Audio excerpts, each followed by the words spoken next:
Hello, everyone, and welcome to our Lunch and Learn for today when behavior is a concern in the school setting. We are very thankful and appreciative to John Hamilton and Sean Hegyi from Disability Rights South Dakota to walk us through the new guide that Parent Connection and Disability Rights South Dakota have developed when behavior is a concern. So thank you very much, gentlemen, and please take it away. All right, well, good morning and good afternoon to everyone that is here. Thank you very much for the kind introduction. My name is Sean Hegyi, and at Disability Rights South Dakota, I am the youth team lead and one of the staff attorneys.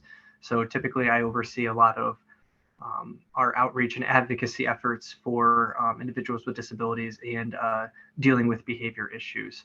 And with me, I have John Hamilton. Yeah, good morning and afternoon, everybody. As Sean said, my name's John Hamilton. I have been with the agency for over 35 years now, and we're going to start. I'll let Sean go ahead and kind of start to explain why this book was created. Yeah, so about a year ago, we were talking with Carla Miller, who is from South Dakota Parent Connection. And, you know, one of the biggest issues that we've been hearing from schools are behavior plans and just negative behaviors at school. And it became very clear that there was a lot of issues and a lot of things about special education, 504 plans that dealt with behaviors that we thought parents needed a little bit more explanations about, a little bit more information on, you know, if you start to see these behaviors at school, what you should do. If the school starts saying one thing, you know, what does that mean? What are these definitions? What do these words mean? You know, we all know that IEP meetings could take a while, and you know, unfortunately, sometimes when you're sitting down and you're talking either at an IEP meeting or an evaluation or a 504 meeting, you know, you might not feel comfortable stopping and saying, what are you talking about? What is this? What are my child's rights? What can the school do or not do? And once we started talking as, you know, both Disability Rights South Dakota and South Dakota Parent Connection, we figured, you know, one of the best ways we can get this information out to parents and even to schools and to teachers is let's sit down, let's write a book, let's put it in the parent's perspective. As you can see, it's called When Behavior is a Concern, but it's important to note that this is a guide for parents. So most of the stuff we're providing in here is for parents and for parents to use as help. And we basically sat down and said, these are a bunch of areas that we want to address, that we want to provide guidance for, and we wrote. So what we have to start, and we're going to kind of go through and flip through the book a little bit so you can see all the different areas that are in there. We'll spend time talking about evaluations, the continuums of placements, behavior plans, what a functional behavioral assessment is, and suspensions, expulsions. There's a lot in the book to cover, but we'll kind of go through slowly. We'll stop and touch on some points. If you have any questions, leave it in the chat box. Or obviously, since this is recorded, you can reach out to Parent Connection if you have a question, or you can reach out to Disability Rights South Dakota if you have questions. This book is listed online on both Disability Rights South Dakota's website and on South Dakota Parent Connection's website. I also believe you should be able to find this book if you go into the Lunch and Learn session on that's offered here today in the recording. I believe that there's a link that lists this book as a PDF reference. So we have a little brief introduction on the different topics that we have in here. This is just kind of what you can expect whenever you flip through the book and are trying to find a different area or different thing that might be helpful for you. So the first thing that we want to talk about is what do you do if you start to notice behaviors with your child? What should you do? Who should you talk to? What should you look at?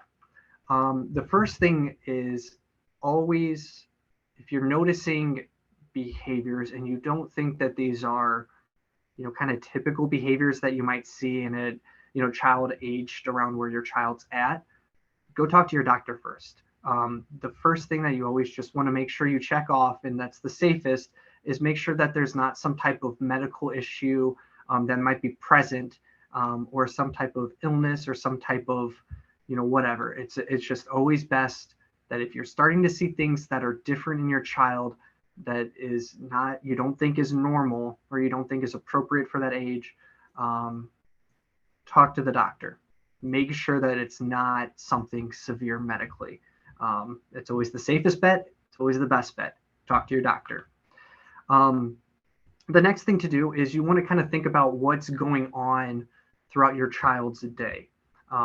Thinking about these things helps when you're creating, and we'll talk about this later, but like behavior plans or going through a functional behavior assessment or working with the school to figure out how to address the behaviors. You want to think of, is there anything different at home?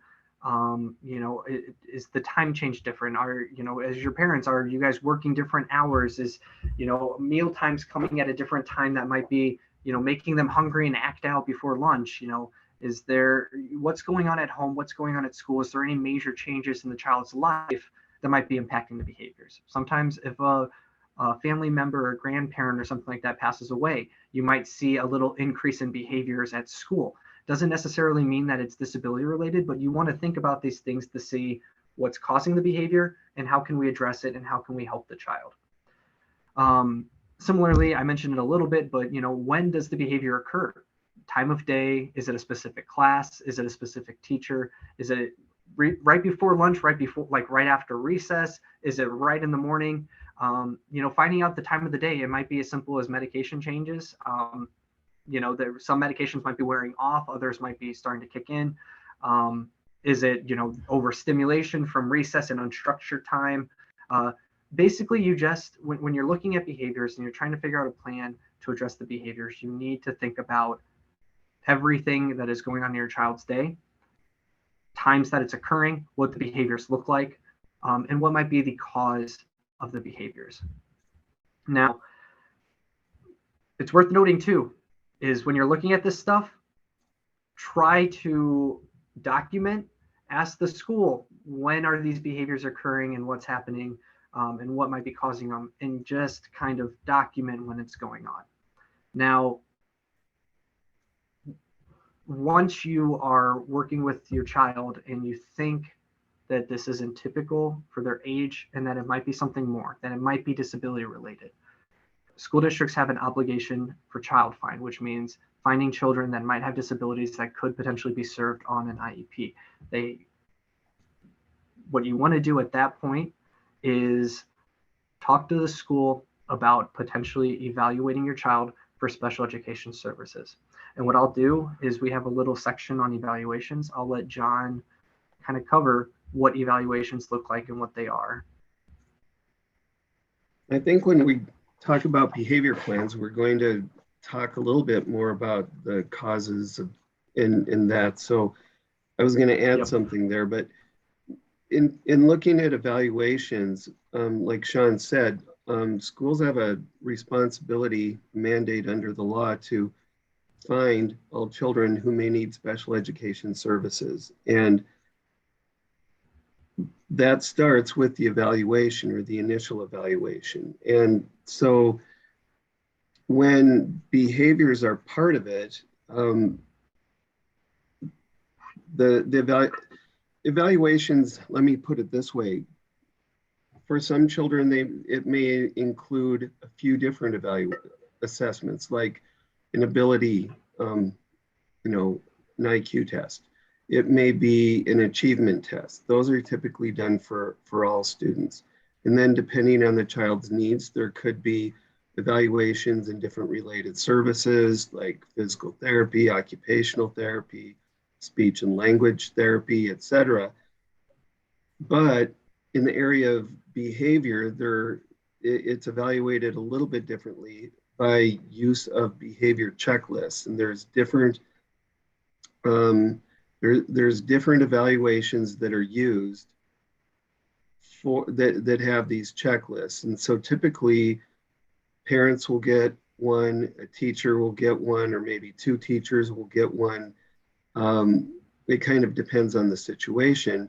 But anyway, all of those are part of that initial evaluation because you want to get a well-rounded view of the child to determine if the child does, qualify for and need special education services.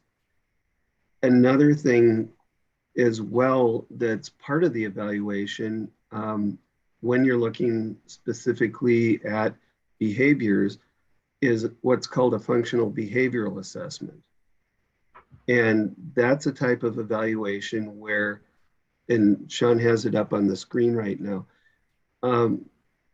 that's where an individual who's trained to conduct such an evaluation is observing the child. And this is where we get into, okay, what's causing the behavior? Or what's happening at the time that the behavior is occurring so that the cause can be determined, hopefully. So for example, Sean was talking about changes at home. There may be things going on at school. Sometimes parents will say, we don't have any issues with behavior at home, but the school is saying, my child is having, acting out, throwing things, whatever the child may be doing. On the other hand, we hear just the opposite as well, where the child isn't having any issues at school, but there are issues at home. But let's talk about a few examples of this. Sean was talking about, like, is it a certain time of day? And keep in mind that all children need to be looked at individually, because for some children that have behaviors, they need activity. So they may need to be able to, if nothing else, get up, walk around every, certain amount of time, like every 30 minutes, for example, or whatever it might be. So when it's time for recess, that's actually good for the child because it decreases behaviors.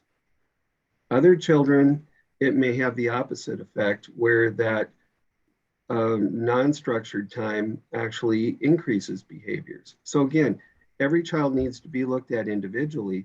And so what a functional behavioral assessment does is looks at the function of the behavior. What's happening right before this occurs? And like we said, maybe it occurs only in a certain class every day. Maybe it occurs with a certain teacher. Maybe it occurs, something very particular to that.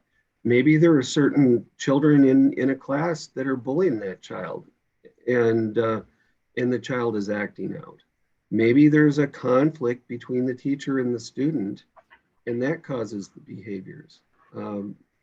So anyway, that's what a functional behavioral assessment will do, and what the purpose of it is to figure out what's going on so that a positive behavior plan can be developed. Sean, do you want to talk about that a little bit? Yeah, so the whole purpose of that FBA or functional behavioral assessment is at the end to describe, excuse me, it's to, look at all the situations when the behaviors are occurring, and then it's to help create solutions to address those behaviors. And as John said multiple times, it's individualized. One plan for a student isn't always going to be the best plan for another student. You need to look at each student's individual needs, individual problems that are occurring and what they look like, and addressing it. And what that leads into is what we call a behavior improvement plan. Now, after you get into, and I'll go ahead and kind of scroll down here to our section for behavior plans. But what a behavior plan is it's a kind of step-by-step instruction for the school to tell their teachers, or to tell the teachers, the parents, and the student as well, whenever we start seeing these behaviors, these are the steps that we're going to do to help address the behaviors. Now, as we mentioned, from an FBA, you can ask the school almost at any time to perform an FBA or functional behavioral assessment.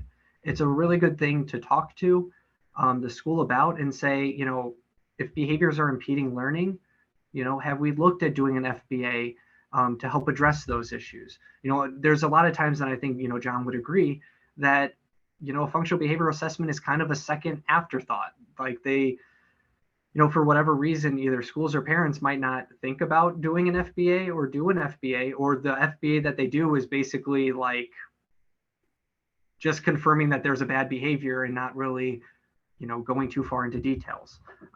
But, the purpose is to really say, here are some strategies that we might be able to do that should help the behaviors. Some of them will say, and again, it's based on the child, but some of them might say they need more breaks.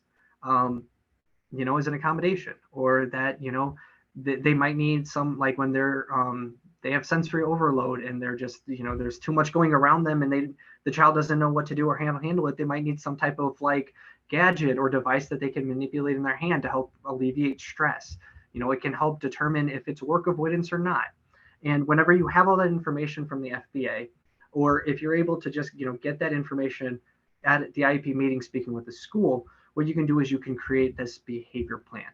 Now, unfortunately, behavior plans, from what we've seen and talked to parents and talked to school about, there seems to be some misconceptions about what a behavior plan is and what it is not.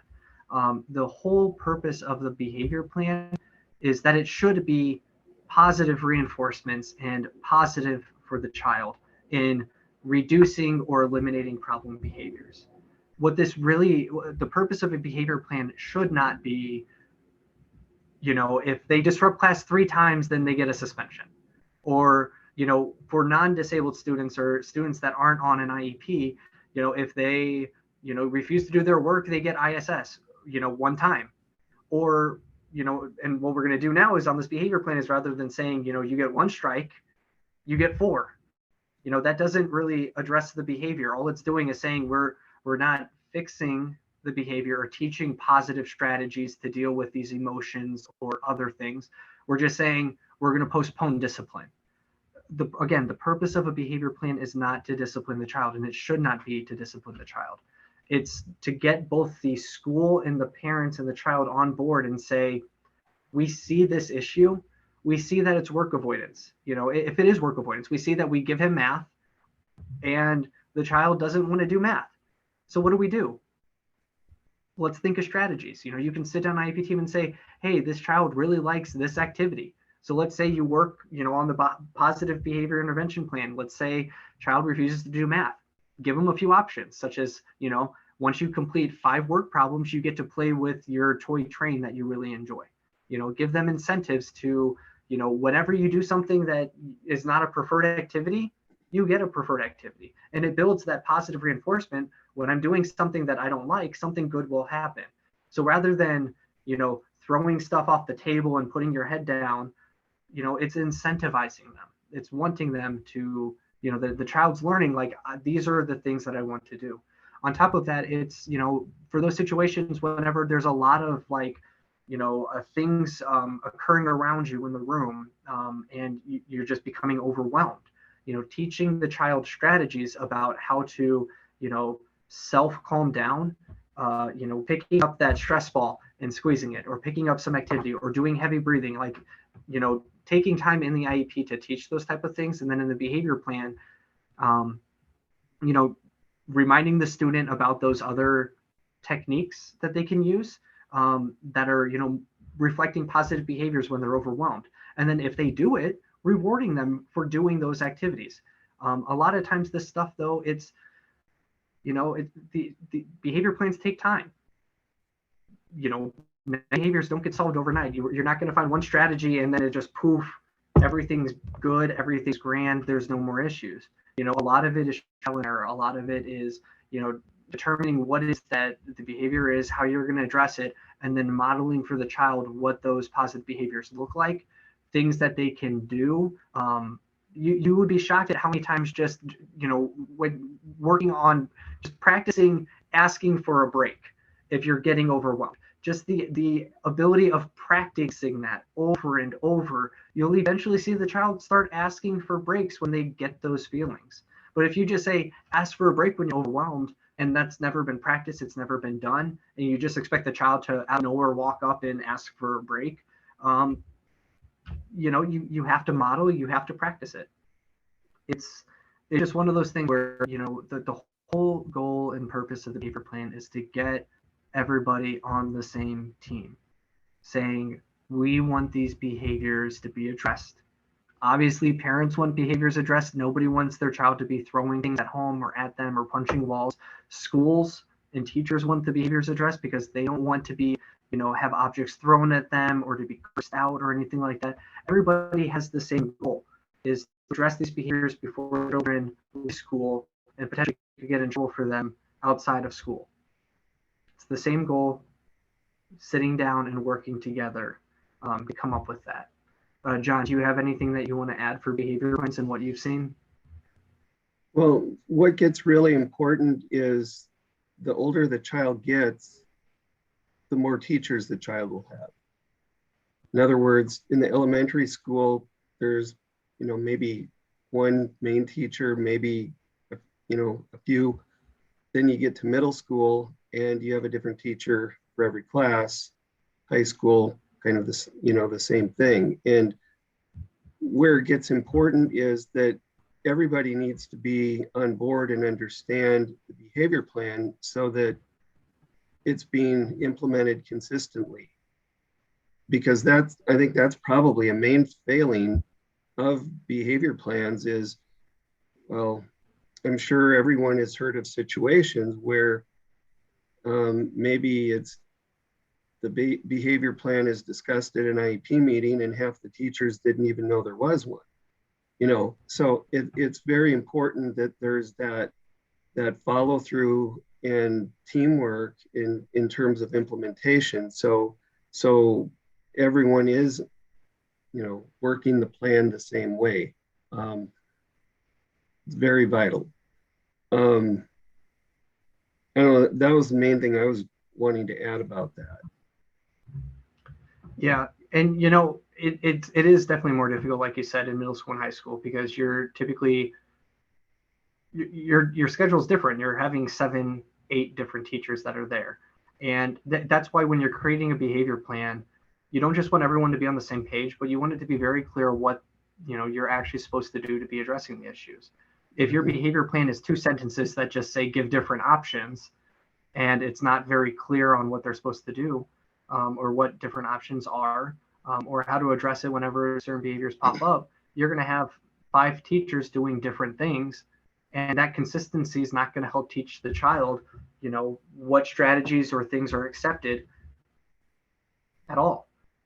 Again, the whole focus is that individual child and what its needs are. And if you have 7 different adults doing 7 different things to address the behaviors, it's difficult for the child to learn, like, this is, these are the strategies that I can do to help.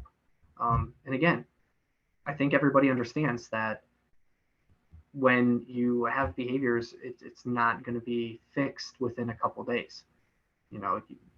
It's trying to get on the same page with not just the teachers, like John said, with the 7 to 8 that you might have in middle school, high school, or if you're on block scheduling, you're seeing different teachers every single day. But it's also, talking with your, making sure that the parents are also involved in what this behavior plan is and trying these same strategies at home. If, I think we, when you get that team effort together and the issues that are like how you're addressing it at school is similar to how it's being addressed at home, then children will will start to know, like, this is how it's addressed. This is what I can expect. And this is what I know I need to do now. If they can do one action at home and it gets one reaction from the parents, and they do a separate one at school and it gets a separate reaction, it sends different messages to the kid. If the child is saying certain words at school that are okay, and then they get different words at home that are not okay, then it becomes more confusing as to what it is that they're supposed to be doing. What is acceptable, what's not acceptable, what is a good strategy, what's not a good strategy. So again, building that, that bridge, saying we need this at home, we need this at school, that is a big part of creating a good, effective behavior plan. I'm not going to dive too deep into that, but with younger kids, we also see issues at daycares, which is outside of the school. But one of the good things about a behavior plan at school is if you have a good behavior plan at school that's addressing behaviors, then that might give you some ideas or strategies that you could do at the daycare to help address those behaviors. Same with whenever your child graduates high school or turns 22 or is no longer eligible for IEP services. If they're getting a job or something like that, and they struggle socializing, and there are different things that might set them off or do different things, it might be helpful to make sure you keep that behavior plan in mind to see strategies that did work, about what they could say or do if they're running into an anxiety-filled situation. This stuff doesn't just disappear once they get older. It looks like we have a question in the chat. So the question is, are there best practices for who should conduct an FBA and create/monitor a behavior improvement plan? What if parents disagree with an FBA that the school has conducted? John, do you want to talk about the FBA portion, and then I can talk about the behavior plan? Yeah, I'm just rereading this again. Are there best no practices for who should conduct the FBA? Oh, okay. Well, oftentimes the school psychologist is going to be the one conducting the functional behavioral assessment. I think it's helpful to have somebody do it that is at least somewhat familiar with the child. It needs to be done in the school system, okay, for one thing.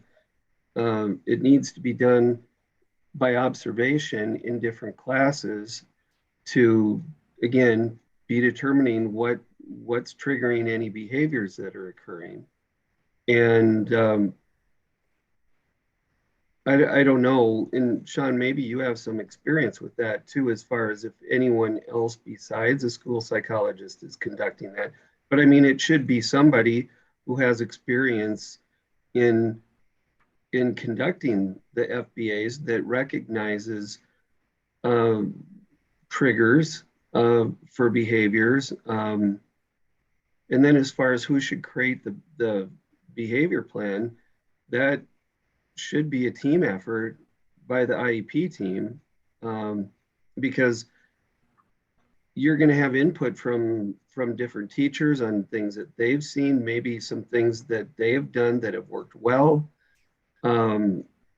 maybe from the parents as well. And before I hand it back over, I did want to add one other thing to what Sean was saying, is as far as the team being together, the parents and the school. And that is one of the hardest aspects of behavior plans, is trying to get consistency at school and at home, because I don't know, most homes are not that structured like a school is.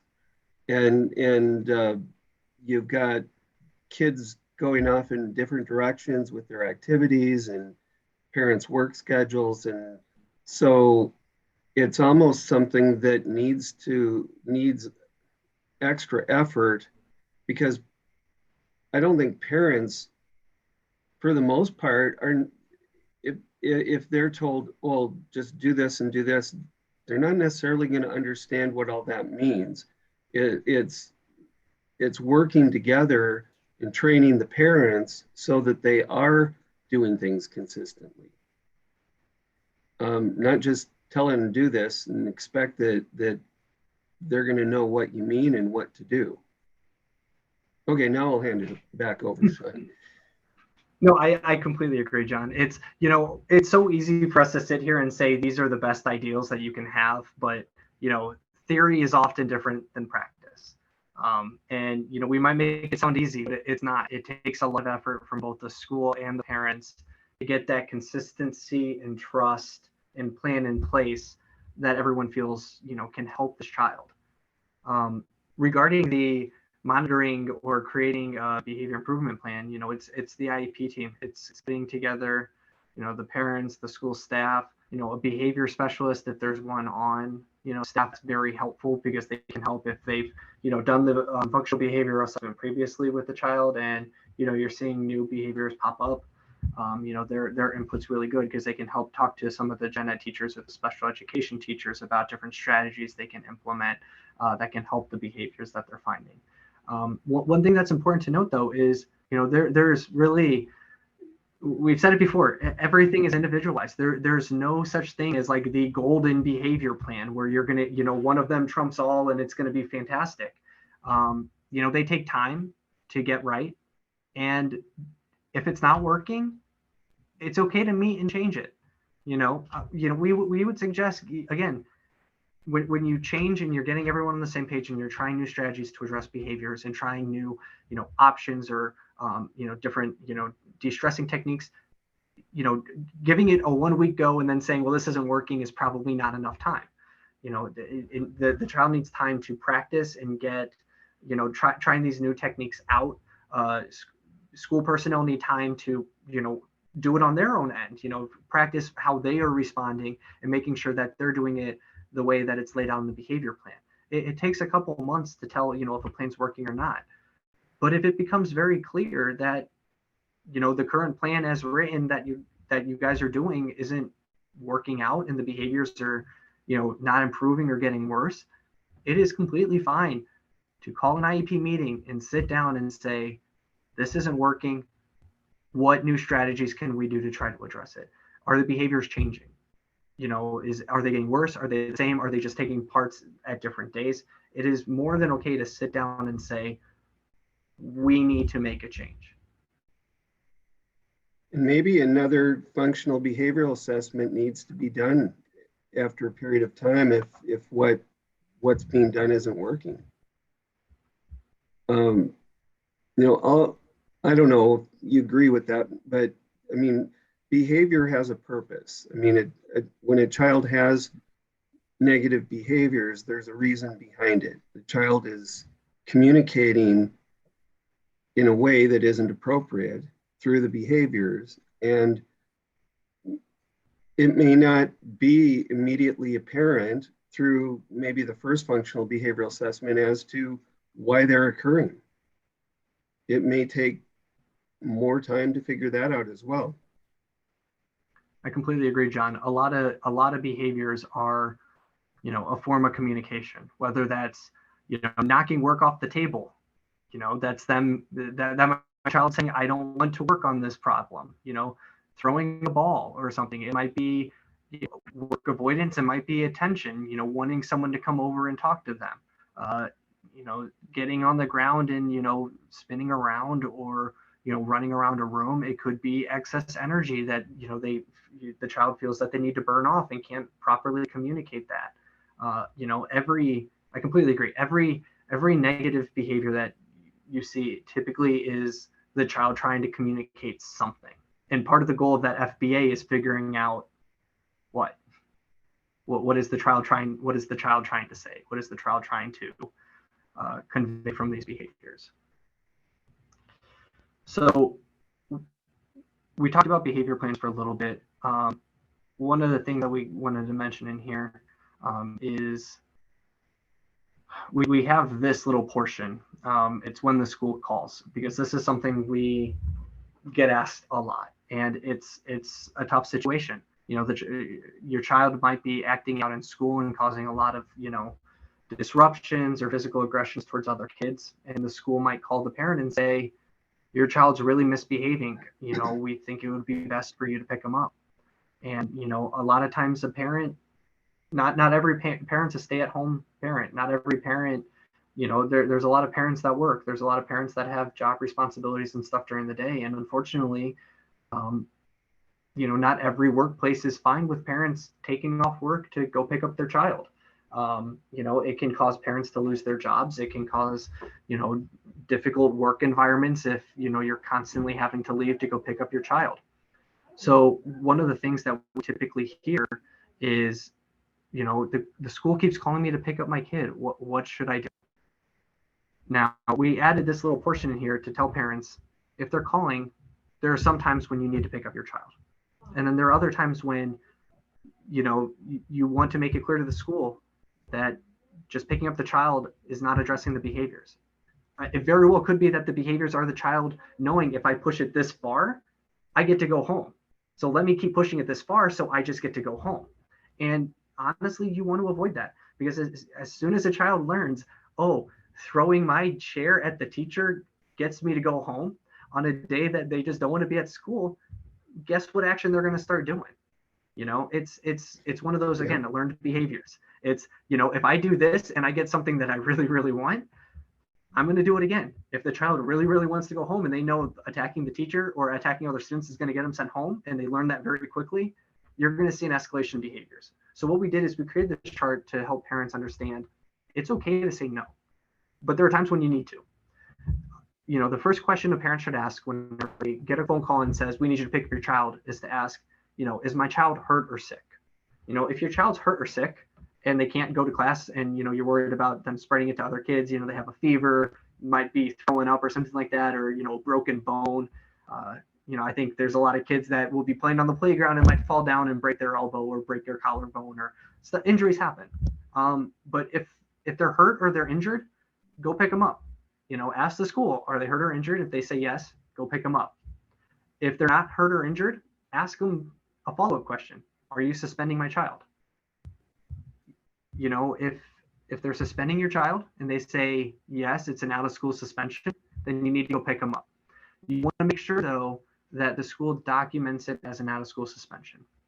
Now, the reason we say this is because there's a lot of times whenever the school will force the parent to pick up the kid, but then it doesn't end up on any type of attendance log. It's not charted as out of school suspension, or there's really no documentation of them really picking up the child. So you want to make sure that if you do have to pick up the child and it's an out of school suspension, that it's documented. Now, the reason we tell you this is because there are certain protections that children have if they are on an IEP and they get out of school suspensions for similar behaviors. If the school gives them out of school suspension for similar behaviors for 10 days or more, then they need to have what's called a manifest determination meeting, which is a little bit lower in this portion. But basically what that is it's the IEP team sitting down, looking at those behaviors and determining, is this a part of my child's disability? If those are a part of the disability, then they need to address the behavior plan and make changes.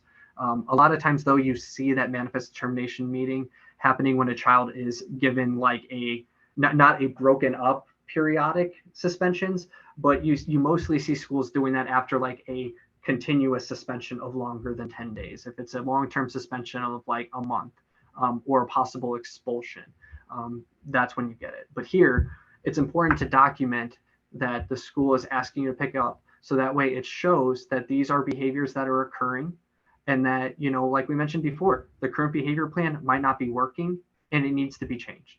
So if it's an out of school suspension, go pick them up and make sure that it's documented. If not, if they're not giving them an out of school suspension, if they're not sick or anything, then it's completely within the parent's right to say, no, I'm not picking them up, but we can meet later to talk about these behaviors and iron out a plan to make sure that they're addressed. Is there anything you want to add to that, John?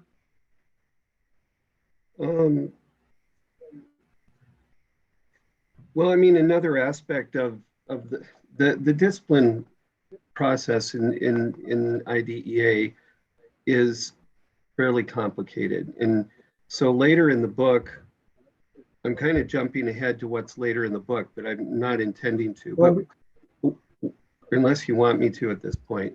But what I was going to say is, okay, what I was going to say is that there's also a process that if a child has 10 school days of suspension in a given school year, non-consecutive or consecutive, it doesn't matter, that on that 11th day, the school has to continue to serve the child in another setting. And so that's another reason why it's important that if there is a suspension, that it's documented. And I realize schools will tell parents that they're doing them a favor by not counting it as a suspension, because, you know, then it won't be on the child's record. But on the other hand, you get protections when you hit that, you know, past that 10th day. And if nothing's ever documented, we run into situations where schools have suspended children for, I don't know, somewhat over 10 days in a school year, but because it wasn't documented, they just continued to send the child home and didn't provide the services that the law requires. So that's a reason for that. Now, when we have like a whole page on questions to ask if regarding suspensions. We have pages, or we have a section on what if the school says that my child doesn't qualify for services? What if I disagree with what should go in the IEP or behavior plan or the discipline?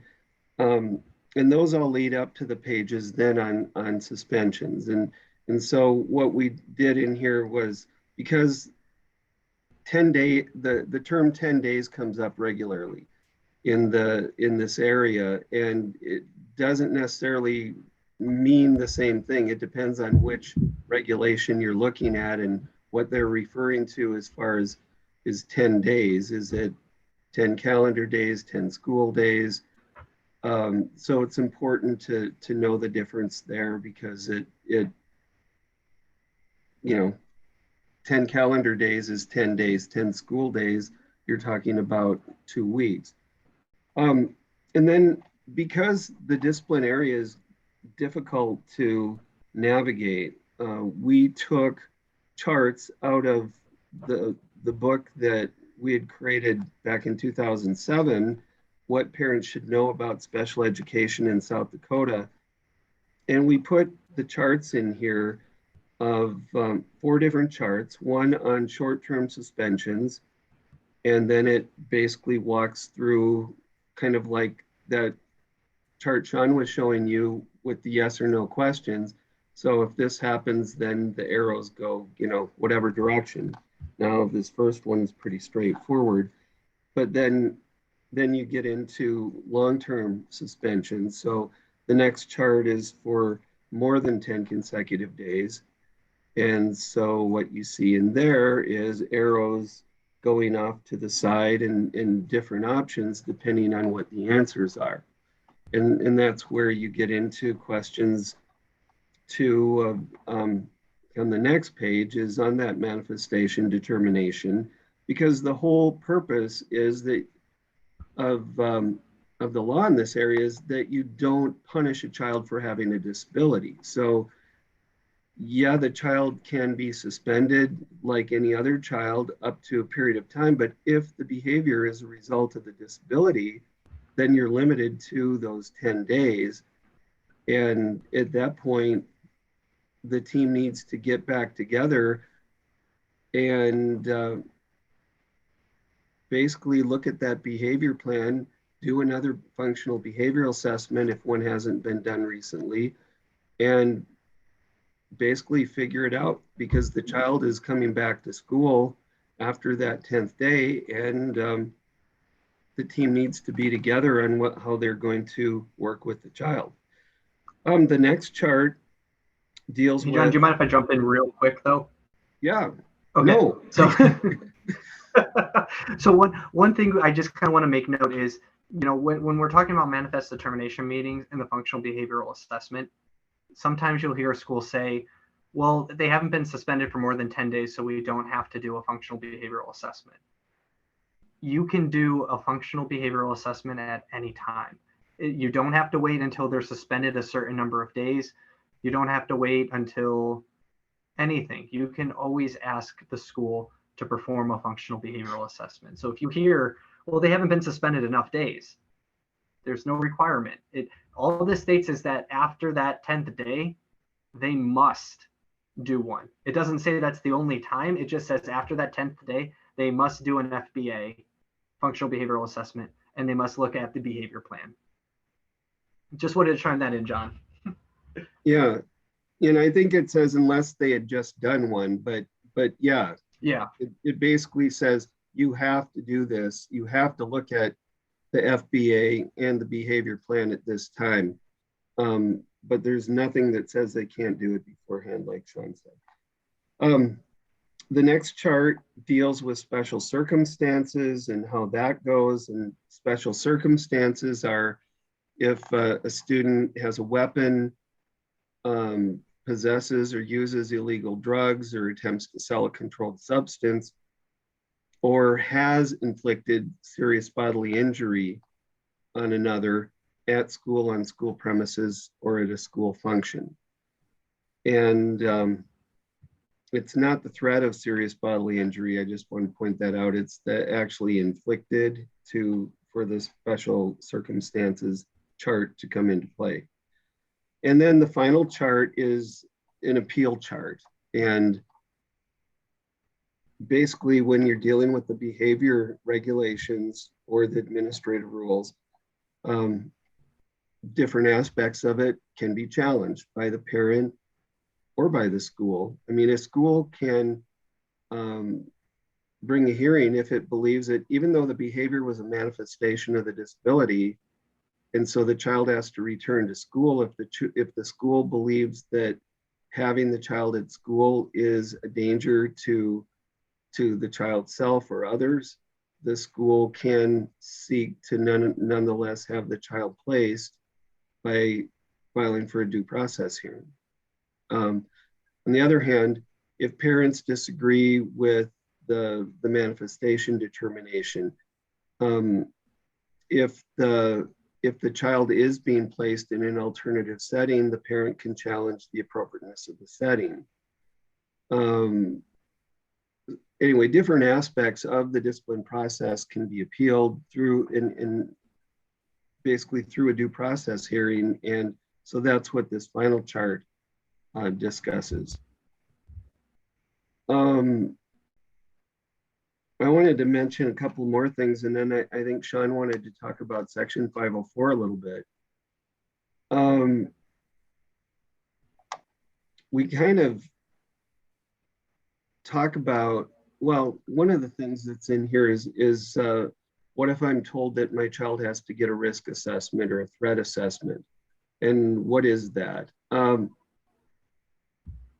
What we run into sometimes is a child will be subject to a removal, a suspension, and parents will be told the child can't return to school until the parents have gotten a risk assessment, or it might be called a threat assessment, completed. And from our perspective, one of the things to understand is that's just another evaluation.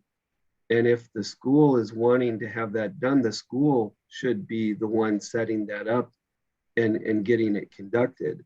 We ran into a situation a few years ago, way before Sean was here actually, where the school had basically said the child can't return to school, and the parent had to get a risk assessment done. The parent had no idea what that was, where to go get it.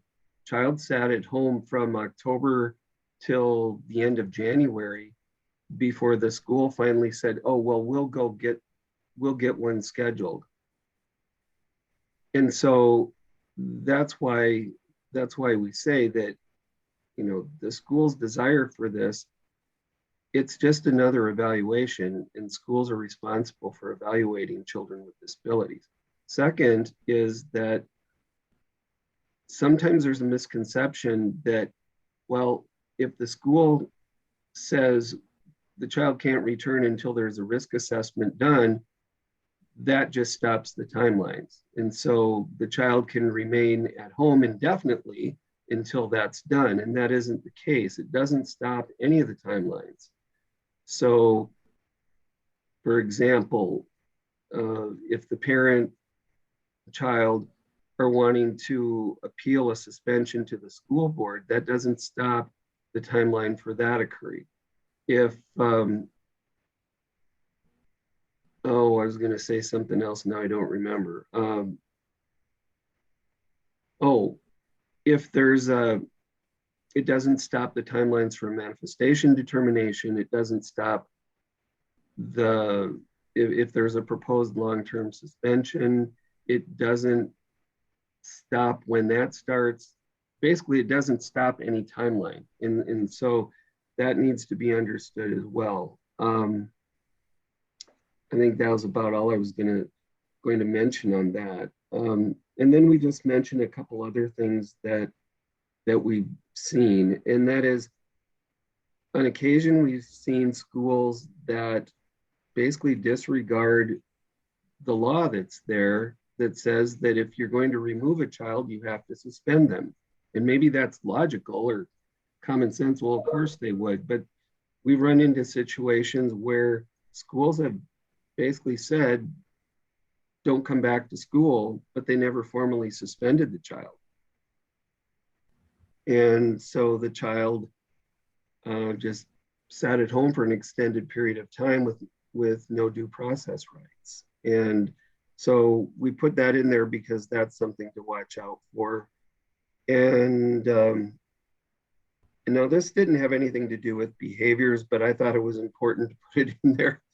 And that is, sometimes you run into situations where schools will shorten school days that don't have anything to do with discipline, like a teacher having other commitments, like the teacher is a coach or a bus driver, and so the child's day ends early because the teacher has to leave. Or maybe sometimes it has to do with like school transportation, where the children on IEPs are let out at 45 minutes an hour early, so that the bus driver can take all of them home and come back in time to get the other children. Or things along the line of that. And just put in there that these decisions don't have anything to do with the child. They have to do with administrative convenience, and they're not legal. I mean, unless there's a medical reason for shortening a child's school day, where the team has determined that a child isn't able to last, an entire school day due to maybe a medical condition or something like that, it isn't proper to shorten a child's school day just because they're on an IEP. Yeah, going off of that shortened school day thing, John, is you're exactly right.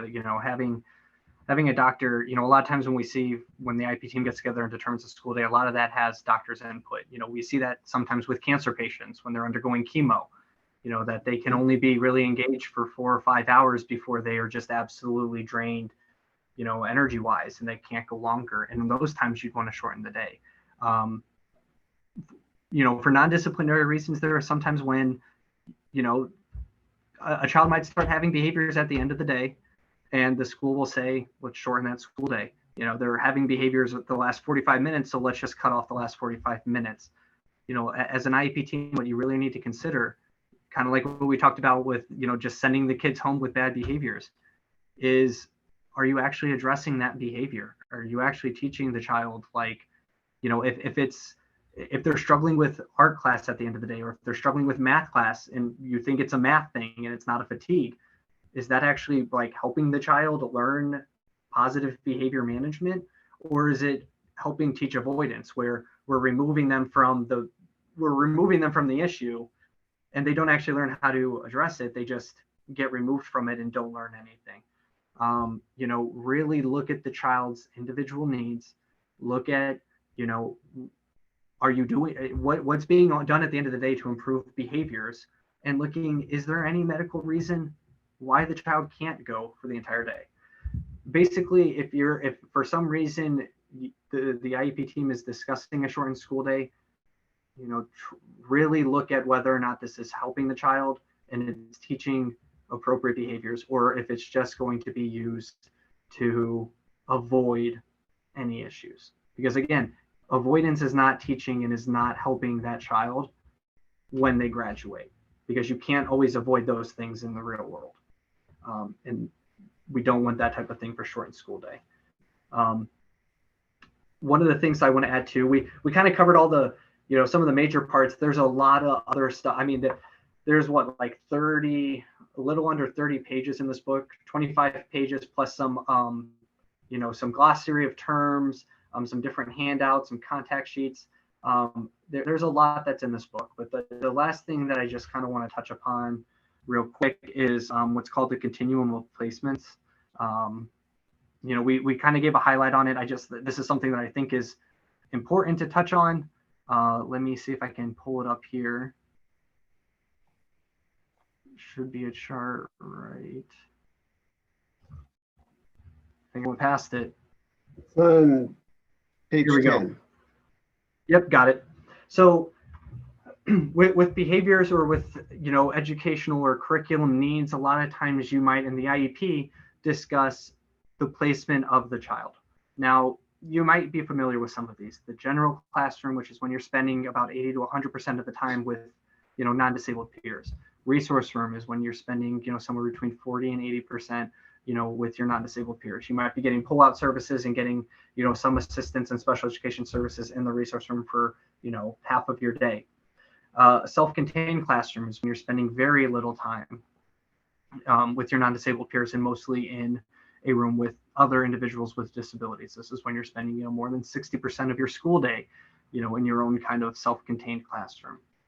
Separate day school is when the IEP team might get together and say, our school, the child needs a separate school that helps them with behaviors or specifically behaviors, and we'll send them to a separate day school for that.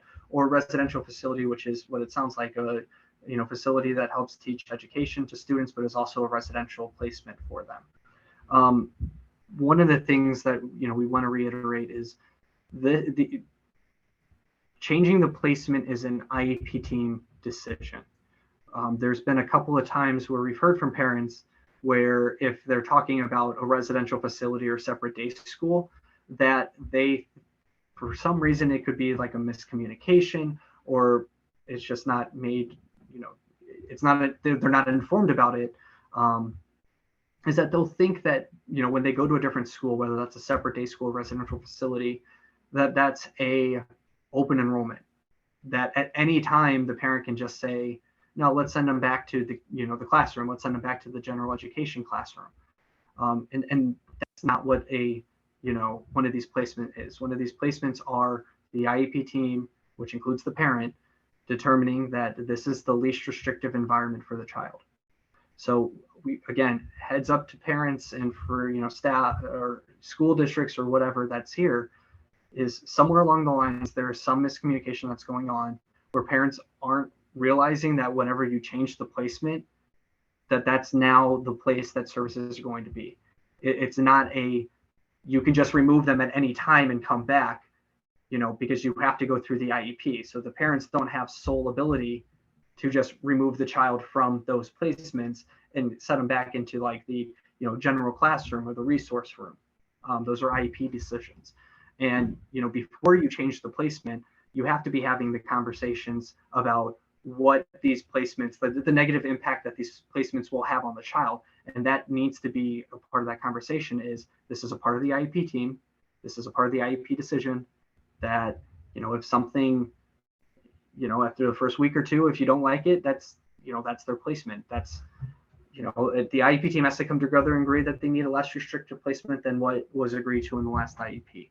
So again, these aren't open enrollments. These are placements. These are changes to the IEP on where the IEP services will be provided.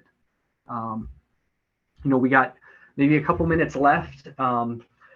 Thank you guys for coming out and listening. I know that we appreciate talking about it. I don't have anything else to add right now. John, is there anything else that you kind of want to get in the last minute or two? Well, you wanted to talk about Section 504 a little bit. Oh, thank you. Yeah. So 504, this should take a couple seconds. We spend a lot of time talking about IEPs, individual education plans, and behavior improvement plans, BIPs. Just want to make sure everyone knows, just because your child's not on an IEP doesn't mean that they can't get a behavior improvement plan. If your child's not on an IEP, but you believe that their behaviors are a part of their disability and they're on a 504 plan, you can talk about having a behavior improvement plan as a part of the 504 plan to address those behaviors that are stemming from your child's disability. So just because they're not on an IEP doesn't mean that your child doesn't, get a behavior improvement plan, doesn't get the school to help, how they will address these behaviors and keep them with their non-disabled peers in the classroom. Thank you for reminding me about that, John. Now, is there anything else that you want to add? Not really. I think just to keep in mind, like Sean said, there's a lot in the book. Maybe the fact that while the book the purpose that the book was created was to help parents, I think it will also help educators. I think that it should be helpful to everybody who's working with the child. And thank you, John and Sean, for your wonderful presentation. We've appreciated it. We know Disability Rights South Dakota is available to families if they have questions, and I'm sure schools as well, as is South Dakota Parent Connection. So with that, we will end our session today.